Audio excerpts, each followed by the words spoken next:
Hello students, today gaseous law part 2 या gaseous state parts 2 कह सकते हैं और हम इसमें डिस्कस कर रहे हैं स्टूडेंट्स आज चार्ल्स लॉ। देखिए चार्ल्स लॉ क्या है। चार्ल्स लॉ में बेसिकली होता है कि जो वॉल्यूम है ना, volume of gas increases on increase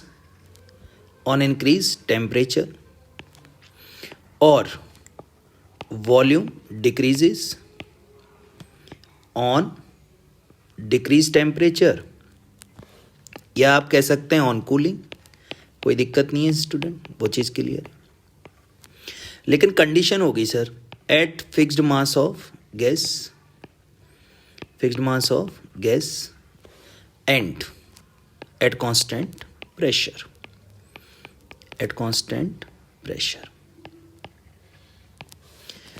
Now the most important thing students, this is the most important hashtag के अकॉर्डिंग आप याद रखेंगे कि जो वॉल्यूम है ना स्टूडेंट, वॉल्यूम, तो चार्ल्स लॉ क्या कहता है कि भाई हमने एक इमेजिनरी टेम्परेचर कंसीडर किया है जिसको हम कहते हैं एब्सोल्यूट टेम्परेचर। क्या कहते हैं?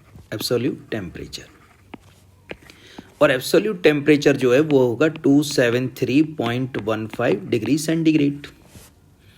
Clear? This is the imaginary temperature. क्या है? इमेजिनरी टेम्परेचर है। इमेजिनरी और हाइपोथेटिकली, ये चार्ल्स का इंटरप्शन एक तरीके से उसका क्या था, एक मतलब उसका हाइपोथेटिकली एक सोच थी कि भाई इमेजिनरी हाइपोथेटिकली, ठीक है ना, थेटिकली टेम्परेचर है।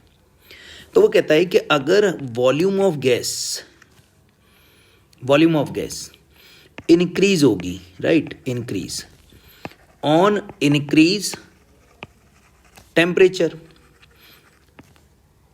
Temperature of each degree. वो कह रहा है अगर आपने ईच डिग्री टेम्परेचर इंक्रीज किया, right, temperature of each degree, right, then क्या होगा?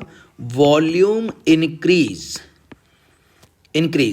कितना, ये स्पेसिफाइड है, कितना, 1/273.15 टाइम्स ऑफ इनिशियल वॉल्यूम। अच्छा, इंक्रीज टेम्परेचर जो होगा वो कहाँ से होगा? टेम्परेचर ऑफ ईच डिग्री, है ना, कहाँ से? From 0 degree centigrade. मैं यहाँ लिख देता हूँ फ्रॉम 0 डिग्री सेंटीग्रेड। तो 0 डिग्री सेंटीग्रेड से अगर इंक्रीज होगा स्टूडेंट तो वॉल्यूम भी इंक्रीज होगा 1/273.15 टाइम्स। अब इसको कैसे हम समझते हैं वो देख लीजिए आप। तो स्टूडेंट जैसे मान लीजिए मेरे पास 0 डिग्री सेंटीग्रेड टेम्परेचर है, यहाँ टेम्परेचर ले लिया हमने और मैंने आपसे कहा कि भाई यहाँ पे हम टेम्परेचर को क्या करेंगे? इंक्रीज करेंगे, राइट, इंक्रीज टेम्परेचर। तो वॉल्यूम क्या होगा? ठीक है ना, यहाँ पे हम किसकी बात कर रहे हैं? वॉल्यूम की। तो 0 डिग्री सेंटीग्रेड पे मैंने ले लिया भाई वॉल्यूम क्या है? V0 है।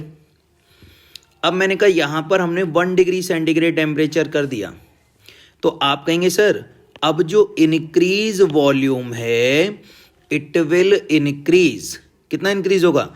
इनिशियल का कितना? 1/273.15। क्लियर? अब मैंने कहा नहीं भाई, मैंने तो यहां पर 10 डिग्री सेंटीग्रेड इंक्रीज किया, तो आप कहेंगे सर अब इंक्रीज होगा V0 इंटू 10/273.15। अब आपने कहा नहीं सर अब हम तो T डिग्री सेंटीग्रेड, है ना, T डिग्री सेंटीग्रेड कर लेते हैं। मैं 10 को थोड़ा ऊपर लिख लेता हूं स्टूडेंट्स, T डिग्री सेंटीग्रेड। तो अब होगा V0 into T degree centigrade upon 273.15। तो अगर मैं आपसे कहता हूं कि भाई इनको रिप्रेजेंट करिए आप, तो आप कहेंगे V1 इक्वल टू आ जाएगा sir V0 initial volume plus कितना इंक्रीज हो रहा है? 1/273.15। मैंने कहा नहीं 10 का कितना आएगा? आप कहेंगे sir V10 equal to V0 plus V0 into 10/273.15। मैंने कहा नहीं VT बताइए, तो आप कहेंगे सर V0 प्लस क्या आएगा sir, V naught into T degree centigrade upon 273.15। तो मीनिंग क्या हुआ स्टूडेंट कि इसी के रेस्पेक्ट में मैं लिख सकता हूँ वी टी इक्वल टू जो वी नॉट है, राइट, तो मैं इसको लिख रहा हूँ sir T degree centigrade upon 273.15। तो वी नॉट कॉमन आ जाएगा सर, कितना आ गया, 1 plus T degree centigrade upon 273.15। तो ये आ जाएगा student V T upon V naught 273.15 plus T degree centigrade upon 273.15। Now we know that T kelvin equal to क्या होता है, टी डिग्री सेंटीग्रेड प्लस 273.15।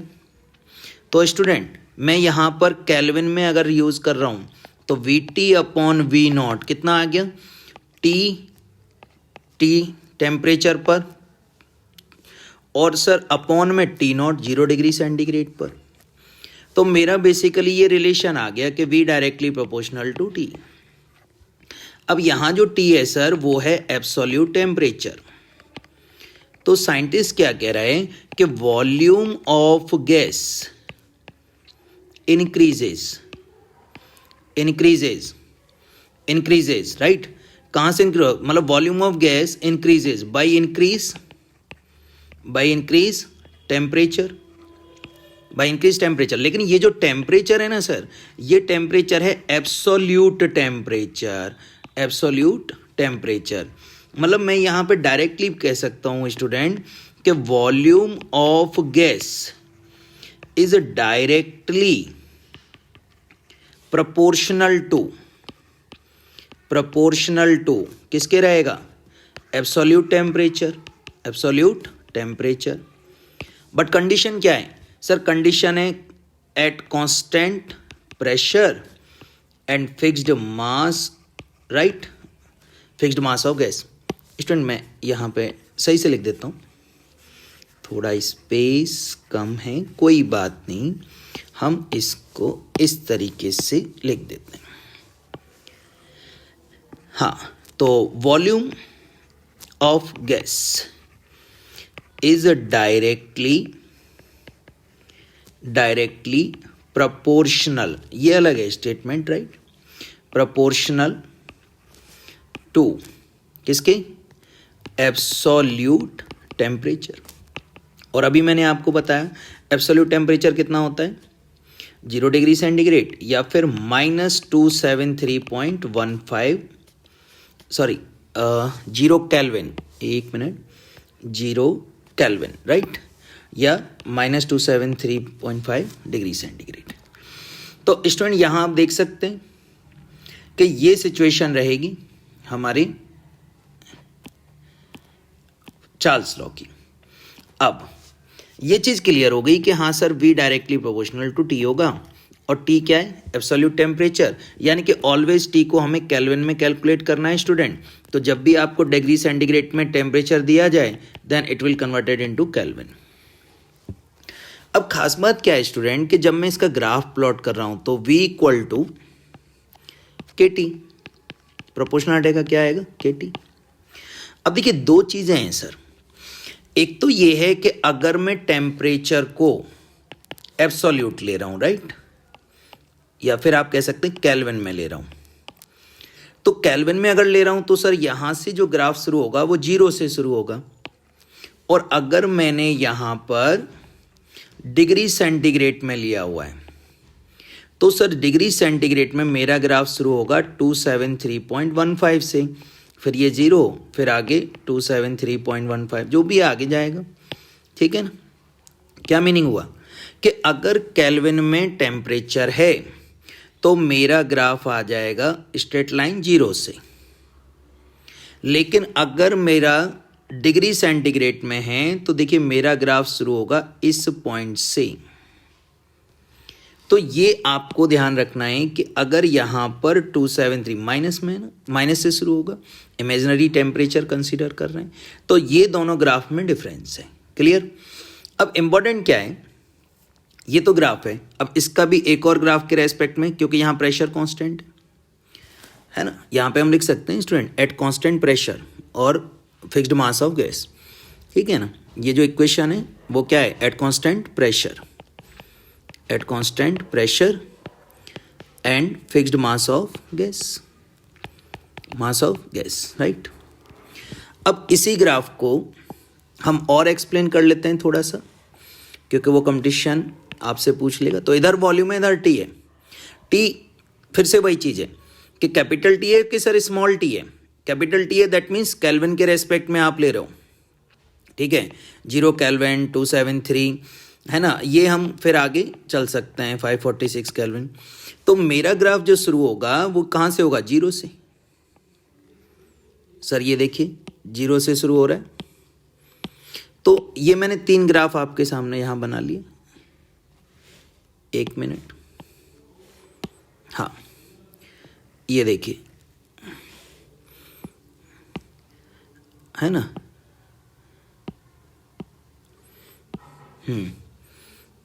और ये देखिए 3 ग्राफ। अब इसको देखिए, प्रेशर कांस्टेंट है तो P1, P2 और P3। मैंने आपको क्या ट्रिक बताया हुआ है? मैंने आपसे बोला हुआ है कि भाई जब भी ऐसी सिचुएशन है तो आप एक चीज़ को कांस्टेंट कर दो। जैसे आपने वॉल्यूम को कांस्टेंट कर दिया, वॉल्यूम को कांस्टेंट कर दिया सर, क्या होगा? ये देखिए, ये प्रेशर और टेम्परेचर का रिलेशन आएगा येलो लाइन का। तो प्रेशर, टेम्परेचर बढ़ेगा तो प्रेशर भी बढ़ेगा। तो मेरा ऑर्डर आ गया P1 greater than P2 greater than P3। जितने भी हैं सर आगे चल सकते हैं। तो स्टूडेंट ये चीज़ है। दूसरी चीज़ ये है कि अगर मान लीजिए आपका जो ग्राफ है, अगर -273 डिग्री सेंटीग्रेड, मतलब यहाँ से शुरू हो रहा है, राइट, -273 डिग्री सेंटीग्रेड से अगर शुरू हो रहा है तो सर वो भी कोई दिक्कत नहीं है, हम आगे फिर से जा सकते हैं, है ना। लेकिन इम्पोर्टेंट ये है कि जो मेरा ग्राफ है ना वो अब यहाँ से शुरू हो रहा है। तो यहाँ भी हम वही सेम सिचुएशन ले सकते हैं 3। तो यहाँ भी स्टूडेंट्स क्या आ जाएगा? P1, P2, P3, है ना। यहाँ पे वॉल्यूम रहेगा, सेम आएगा, P1 greater than P2 greater than P3। तो इसमें कोई कंट्रोवर्सी नहीं है, दोनों के रेस्पेक्ट में जो प्रेशर का ऑर्डर है वो यही आएगा, राइट। तो ये हमारा रिलेशन है और ये हमारा ग्राफिकल रिप्रेजेंटेशन है।